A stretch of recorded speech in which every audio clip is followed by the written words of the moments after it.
Herpetitis. Well, um, I'm definitely not anything at all. You've never seen me before, but hey, hello, any of you who actually care what this is. Um, Today I'm going to be reading a a fan fiction from the series of My Little Pony Friendship's Magic. If any of our bronies, if you aren't bronies and hate My Little Pony, get the hell out of here. Get out of here. I don't know why you be searching if you hate it, but who knows? I don't know anything. They were gonna be reading Rainbow Factory. I'm not really that great of a reader. I cannot do voices at all. I can do random ass voices like stuff no one cares about, but who cares? I'll start reading Rainbow Factory. Now, Rainbow's tail isn't quite as nice as the sugar we know, the sugar and spice. Yay. There's long been rumors as to how exactly rainbows are made in Equestria. While a great amount of Pegasi ponies are employed in the rainbow department of the Weather Factory, almost all of them do the low-end work. What's known is that great streams of spectra, the individual colors of the rainbow, flow through large grates and into fast vats. From there, workers carefully and equally mix the spectra into coagulated rainbow pools that dot and run through the factory and surrounding city. Next, the mixture is pumped to the floor below, where other employees atomize it and store it until the active weather Pegasi deployed in the field. However, no one knows how individual spectra is made. Supplies are never seen being brought in, leaving not even a clue what goes into a rainbow. Tourists, when visiting the factory, are treated to an extremely foreboding and plain wall and massive solid doors barring entry to any pony at the time. While most of the factory facilities' various signs and architecture is bubbly and welcoming, the Rainbow Factory's second upper floor was protected by harsh imagery of potential hazards and death. Yes, that's right, death. Want to buy some death from the Rainbow Factory? Go and buy it for $5.99. You get a package of 2. And the cloud wall is made not out of clean white of the rest of the city, but a black, quietly thundering fog. Becoming an employee of the Upper Rainbow Factory means there are multiple stuff. I'm grammar Nazi. Means sacrificing any life outside of those black walls. Workers are sworn to secrecy and forbidden from leaving, and live inside the facility itself. Those few to ever managed to make it out, not in a body bag, were twisted and disturbed, too damaged to ever bring themselves to talk about it. All theories were proposed. Dark magic from captured unicorns, chemicals and environmental hazards that no sane pony would tolerate, and even thoughts of unknown sister of Celestia destined to create spectra instead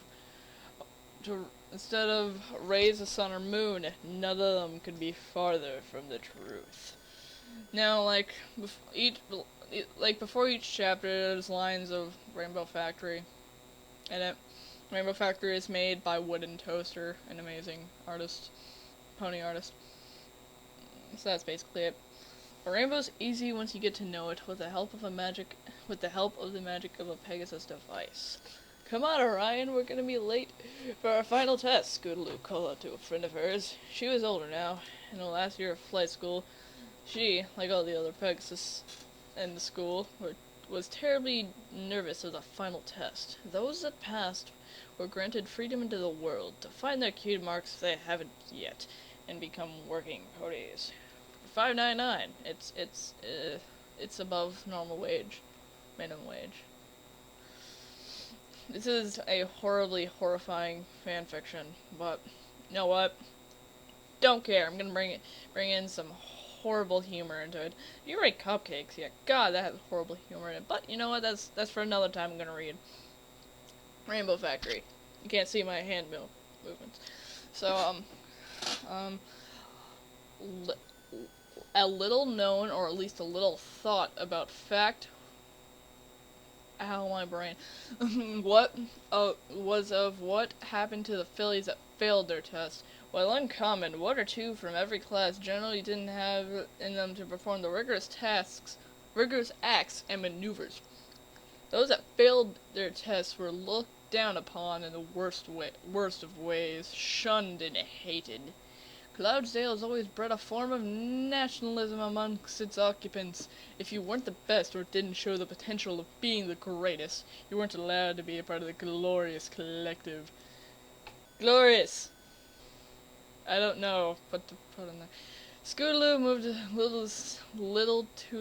a little to the side as Orion, a tall yet fairly skinny pony, settled next to her.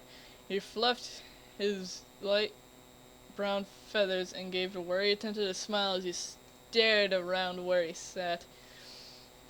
They were sitting in a large open waiting room overlooking the Colosseum's spelled wrong, with all the other graduating Pegasi. Just visible in the distance was the factory. Yes, the factory. The Rainbow Factory. It makes cupcakes. Orion glanced at it and gulped. What's the matter, Orion? You're afraid of getting a dead-end job on the snow line? Orion chuckled a bit, then closed his eyes and sighed. No, it's just, I don't know. I don't know I can do this. What if I fail? What if I don't fail, but just do bad enough to still be disliked by everyone? I don't know if I can take being deported. You mean like all those Mexicans each year? Well, where do we even go anyways? Scootaloo gave Orion a friendly punch. No one knows you, dolt, and we're not going to fail. Everyone here is going to be fine. At least I know I will. At least I will. I know I would at least pass. She laughed. Thanks to the tips from Rainbow Dash, I'm sure to be fine. Oh, sure, that reassures me. That's actually just as, if not even more reassuring than the psychopathic hate pony here seems to love.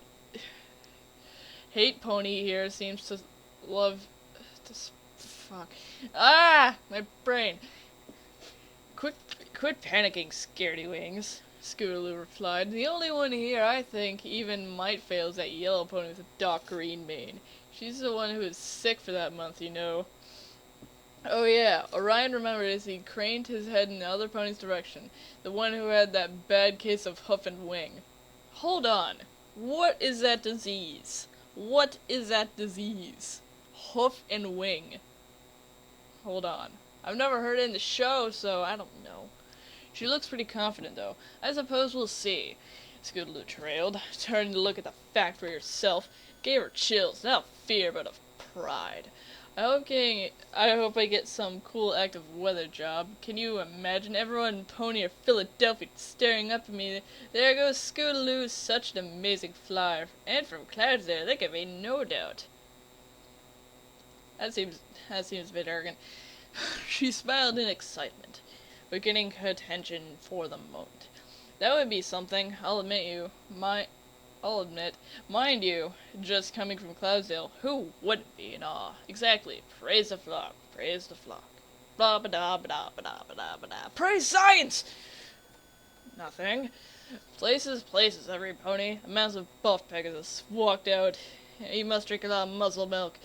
Walked towards the entrance to the Coliseum. We're going to do this by name. Your ejectors are on the east side of the field. Do not, I repeat, do not! Do not. He has a very fuck.